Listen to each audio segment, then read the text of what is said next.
That same day, niyaya ko na si Mark na dalawin sa sementeryo si Grace. You mean ngayon na?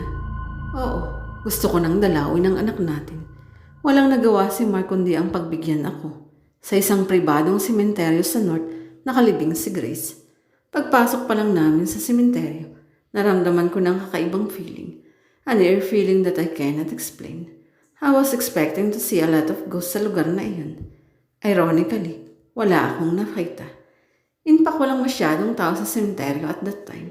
Kainitan ng araw sa katanghalian, pero wala akong pakialam. Inalalayan ako ni Mark hanggang matunto namin ang lugar kung saan nakalibing si Grace. Lapat sa lupa ang lapida na tanging simbolo na minsang nabuhay ang isang Grace sa Maniego. Naramdaman ko na lang na tumutulo ang aking luha dahil sa pagdadalamhati. Ngayon lang ako nabigyan ng pagkakataong magluksa para sa pagkamatay ni Grace. Lumuhod ako sa harapan ng kanyang lapida. Nag-alay ako ng panalangin at humingi ng kapatawaran. Pilit kong inalala ang nakaraan. Humiling ako na muling magpakita si Grace para malaman ko ang kanyang mensahe at malaman ko ang simbolo ng panaginip na aking nasaksihan. Pero natiling tahimik ang kapaligiran. Wala akong ibang narinig kundi ang malamis na ihip ng hangin na parang bumubulong. Napapikit mata ako sa aking kalungkutan. Pagmulat ko, isang batang nakaputi ang aking nasaksihan. Tumatakbo ang bata palapit sa aking kinaluluhurang lapida. Ang batang iyon ay walang iba kundi si Grace. Anak, ang bulong ko. Pero hindi siya tumugon. It was like a dream, or rather the continuation of my dream the night before. Umaasa akong sa pagkakataong ito, Grace will stay long enough to answer all my questions. Grace, anak, patawad. Itinaas niya ang kanang kamay. Nakasara ang kanyang kamo. Tila may iniaabot siya sa akin. Tingnan ko ang kanyang munting kamay. Pale na pale ang kanyang balat. Animo ng lalamig. Binuksan niya ng dahan-dahan ang kanyang kamo. Sa loob niyon, lalantad ang isang lighter. Iniabot sa akin ni Grace ang lighter. Tatanggapin ko na sana iyon. Ngunit bigla kong narinig ang aking pangalan na tinatawag mula sa likuran. Lara, si Mark. How I have forgotten about Mark. Lara, tara na. Pag-ayaya ni Mark. Pagtingin ko kay Grace, wala na ito. Naglaho na parang bula. Yet pagtingin ko sa damuhan, may napansin ako. Isang bagay na kuminang sa sinag ng araw. Without looking what is this, pinulot ko iyon. Tumayo na ako at inakbayan ni Mark. Lumakad kami pabalik sa kotse. Umuwi din kami agad. Pagdating sa bahay, pagpasok ko ng aming silid, noon ko lang inilabas uli yung bagay na napulot ko. And it was the silver lighter na iniaabot sa akin, Grace. May nakaukit na initial sa lighter. MS, Mark sa Maniego. Ako ang nagbigay sa kanya ng lighter na iyon. Suddenly, I remembered. Tuwang-tuwa ako sa aking naalala. Kagad kong sinabi iyon kay Mark. I gave you this lighter as a gift. Anniversary natin noon. Ipinakita ko kay Mark ang lighter. I even gave it back to him. Pinagmasdan na iyon ang pagtataka. Saan mo nakuha ito? Ang tanong niya. Napulot ko sa sementeryo kanina. Pagtatapat ko. Ha? Taka pa din siya. Hindi ko rin alam ang ibig sabihin. Pero kanina sa sementeryo, nagpakita si Grace. Inabot niya sa akin ang lighter na iyan. As if she wanted me to have it. Pero hindi ko alam kung bakit. Napayuko si Mark. Ibinulsa niya ang lighter. Mark, pagtataka ko. Ano pa ang natatandaan mo, Lara? Wala na liban sa sinabi ko sa'yo. Bakit? Ayoko na sanang sabihin sa'yo ang totoo dahil gusto kong ibaw na sa limot ang lahat. Pero sooner or later, maaalala mo din ang katotohanan. Kinabahan ako sa patutunguhan ng usapan namin ni Mark, pero tinatagan ko ang loob ko. Gaano man kasakit ang katotohanan, patid kong ito pa din ang susi upang lumaya ako. Si Grace ang dahilan kung bakit nasunog ang bahay natin that night before the car accident happened. Namutla ako. What? Ginamit niya ang lighter na ito. Sinimula niya ang pagsunog sa loob mismo ng kanyang kwarto. Hindi ako makapaniwala. But why would Grace do that? Grace is a battered child, Clara. Marami siyang pinagdaanan sa buhay. She's not stable. Naalala kong bigla si Joanne. Si Joanna na anak ni Father Roman. Nagpakamatay ko because she wasn't stable at the time na nireject siya ng ama. Then I suddenly remembered another girl. Isang batang paslit na mahilig maglaro ng taguan. Kasama ng batang ito sa bahay ang kanyang lola. Ito ang tanging nag-aalaga sa kanya dahil iniwan na siya ng kanyang mga magulang. Minsan niyaya niyang maglaro ng taguan ng kanyang lola. Sa loob ng closet nagtago ang kanyang lola. Hindi niya ito mahanap-hanap. Nagbigay ng clue ang kanyang lola para malaman niya kung saan ito hahanapin. Psst, Lara, ang sabi nito. Ang batang babae pala ay ako. Psst, Lara, at ang matandang nakita ko sa closet. Ang matandang multo na kitatakutan ko noon ay walang iba kundi ang aking lola na tanging nagmahal at nag-alaga sa akin. Naalala ko na ang lahat. Lola, nasaan ka? Andito ako. Pero pagbukas ko ng closet, biglang inatake sa puso ang lola. Sa sobrang pagod marahil, nahirapan siyang huminga. Wala akong nagawa para isalba si lola. Iyak ako ng iyak. Lola, wag mo akong iwan, lola. Pero namatay ang lola sa aking kandungan. Sinisi ko ang kasarili ko sa pagkawala niya. I was only 7 then, pero inisip ko na baka kaya namatay ang lola ay dahil sa paglalaro namin ng taguan. I carried the guilt upon my shoulder. At dahil patay na ang lola, kinailangan akong dalhin sa orphanage para doon ay alagaan ng mga social worker. Tama ang kwento ni Mark sa akin. Wala akong mga magulang. Lumaki ako sa orphanage. I, too, was a bothered child. Kaya nang isa-adjust ni Mark na mag-ampon kami at nang makita ko si Grace sa orphanage, nakarelate ako agad sa kanya. Nakita ko ang sarili ko kay Grace. Siyang napili ko among other kids dahil alam ko matutulungan ko siya. Alam kong maaalagaan ko siyang mabuti. Alam kong ako lang at wala ng iba ang makakaunawa sa kanya. But I was wrong. Lara, naramdaman ko na lang na hawak ko ni Mark sa braso. What's wrong? Tanong niya. Tumingin ako sa aking asawa. But it wasn't the same anymore. Parang agos ng tubig na biglang bumuhos ang pagbabalik ng aking mga alaala. And now I know kung bakit nagawang sunugin ni Grace ang aming bahay at kung bakit dala ko ang guilt sa pagkamatay ni Grace. In a way, isa talaga ako sa may kasalanan dahil hindi ko siya naprotektahan sa isang halimaw. At ang halimaw na iyon ay ikaw. Ang sabi ko kay Mark, bumitiw ako sa kamay niya na parang diring-diri sa kanya. Tiimbagang ito. Hindi sukat akalaing maaalala ko ng lahat. Ikaw ang pumatay kay Grace. Wala kang puso. Masahol ka pa sa hayop. Ang sigaw ko habang nanginginig sa galit. Nagbago ang maamong mukha ni Mark. Nagdilim iyon na parang papatay ng tao. Kinabahan ako at napaatras. Kapag nagkataon, wala akong kalaban-laban. Ngayon ko naalalang bigla ang lahat. Mark is capable of doing anything. Minsan sa kanyang kabataan, nakapanggahasa at nakapatay na siya ng tao. Isang nurse ang kanyang naging biktima. Walang iba kundi si Almira. Sa ikalawang pagkakataon, muling gawa ng karumal-dumal na krimen si Mark at ang biktima, ang anak kong si Grace. Minolestya niya si Grace. Ito yung ibig sabihin ng panaginip. Pagbukas ko ng silid, nakita ng dalawang mata ko. Umiiyak ang kawawa kong anak habang katabi sa kama ang hayop kong asawa. That was the night na nangyari rin ang aksidente. Napakasama mong tao, Mark. Hindi ko napigilan ang sarili kong sumbatan siya. Ako pa ngayon ang masama. Ang sabi niya habang nanlilisik ang mga mata. Ang dating gwapong mukha at maamo ay naging isang mabangis na halimaw na handang manakmal. Minahal kita, Lara. Hinango kita sa malungkot mong buhay dahil ang akala ko pareho tayo. Ang akala ko maiintindihan mo ako. Hindi tayo pareho. Sa ayaw at sa gusto mo, pareho lang tayo. Ikaw ang pumatay sa lola mo, kaya ka napunta sa orphanage. Kung paano ako rin ang pumatay sa mama ko dahil ayaw niyang ibigay sa akin ang kayamanan namin. You are sick. Isa kang baliw. Hindi ba pareho lang naman tayo? I may a bothered child. Pero kahit kailan, hindi ako pumatay ng kapwa ko. Ang nangyari sa lola ay aksidente. Hindi ko siya pinatay.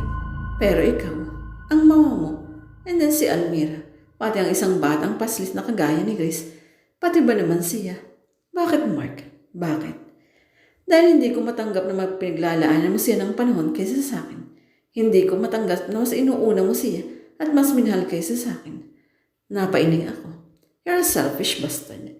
Ikaw ang ugat kung bakit nagbalik ako sa ganitong buhay. Don't blame me for your insanity. Ginawa mo ang gusto mo dahil iyon ka. Ito pa bang igaganti mo sa akin?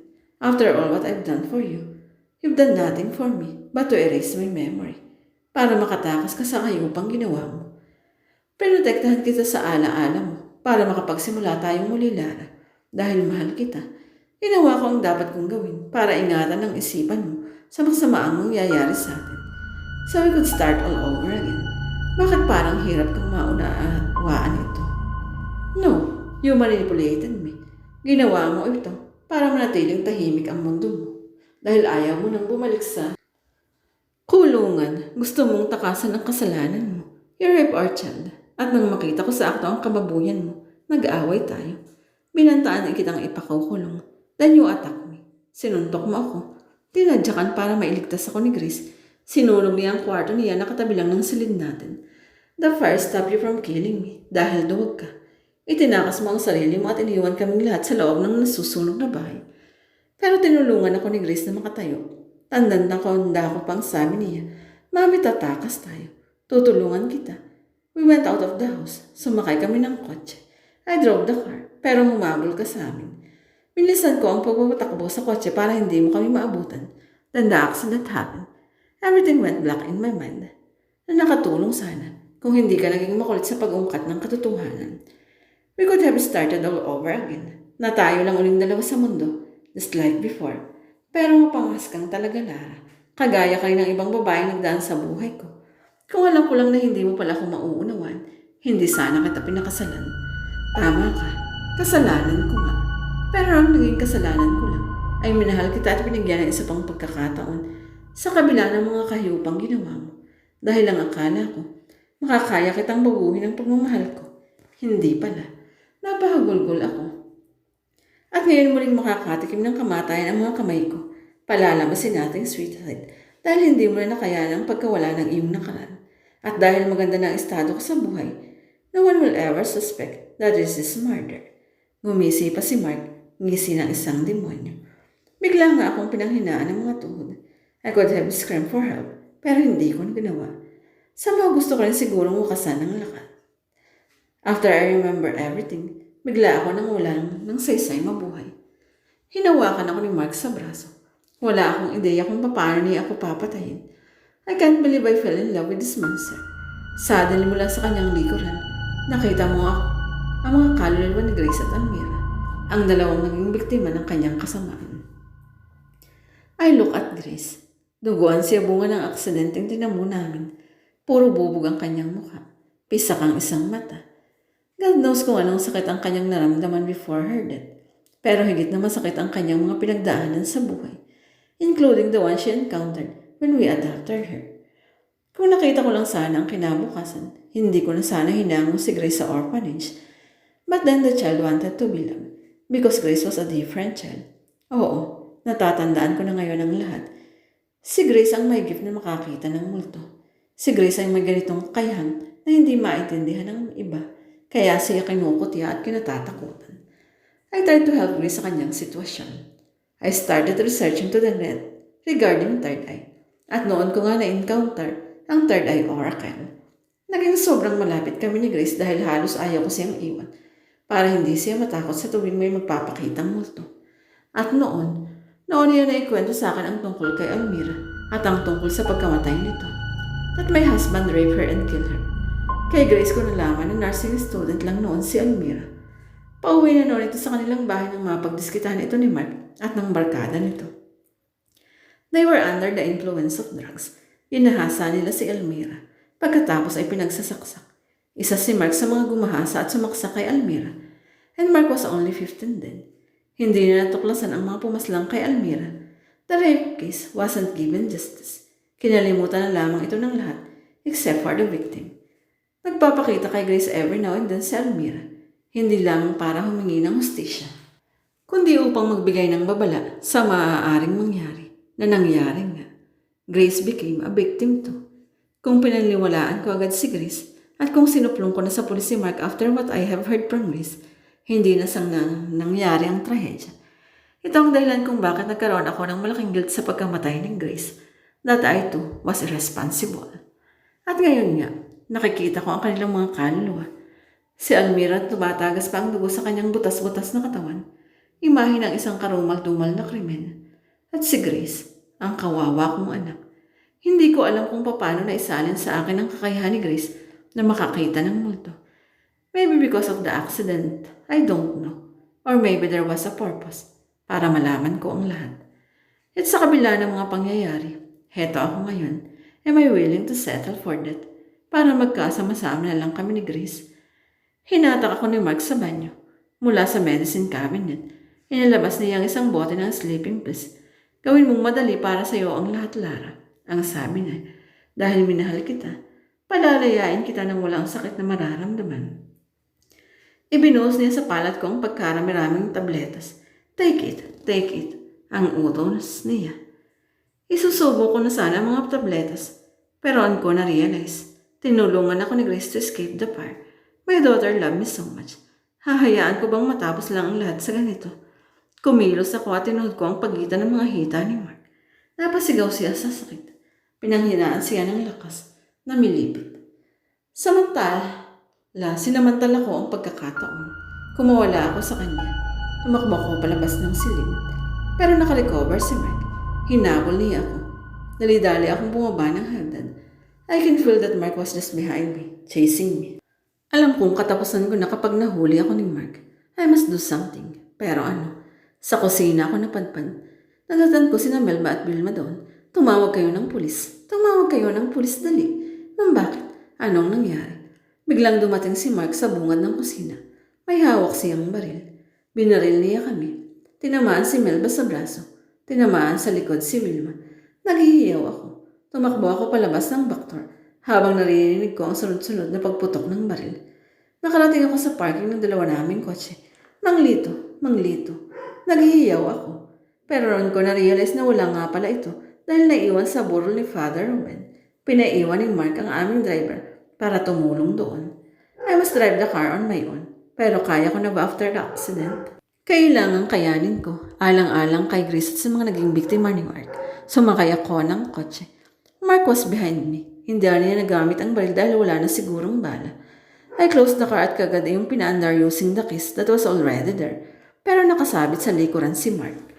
He was able to enter the passenger seat. Binilisan ko ang takbo ng kotse para ma-out of balance siya. But it was too late. Sinakmal niya ako mula sa likuran. Napaapak ako sa gas pedal. Humarurot ang kotse.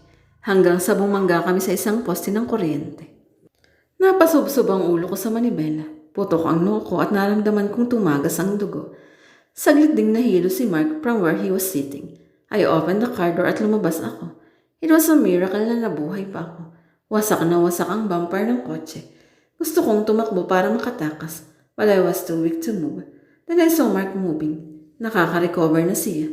Lumabas siya ng sasakyan. I ran as fast as I could to escape, but he was even faster. Naabutan din niya ako. Sinunggaban niya ako at bumagsak kami sa lupa. Pinangibabawan ako ni Mark. Sinakal niya ako sa leg. I wanna break free but I couldn't. Unti-unti na akong nauubuksan ng oxygen supply sa aking dugo. I choked tried to breathe from air, but it was impossible with the sun clamp against my neck. I know then that it was the end of me. Unti-unti, nagdilim ang aking paningin. Then I heard a gunshot. The police came just in time. Sila ang nagpaputok ng baril, pero hindi pinatamaan si Mark. Nakatakbo pa si Mark para tumakas. Another gunshot was heard. This time pinatamaan na ito. Bumagsak sa lupa si Mark. Duguan ang hitang tinamaan ng bala.